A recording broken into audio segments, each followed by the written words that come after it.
In this video, I'm going to show you how to change a Bluetooth name inside your Android mobile device. If you find this video helpful, please consider to like this video and subscribe to my channel. In saying that, let's just jump straight into the video. Okay, so what we need to do is head over to our settings app on our device. I'm just going to go back to the start of settings. Now from here, we need to scroll down and click into connections. Tap on connections, and then under connections, look for Bluetooth. Click on Bluetooth.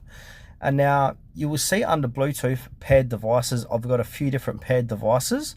And in order to change any one of these devices, what we need to do is click on the gear icon next to it. So if we look down, we've got paired devices.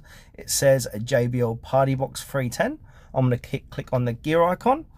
And now I'm inside JBL PartyBox 310. Now on the bottom left hand side, it will say rename. So go ahead and click on rename. And I'm just going to rename this to JBL 310, and then click on rename.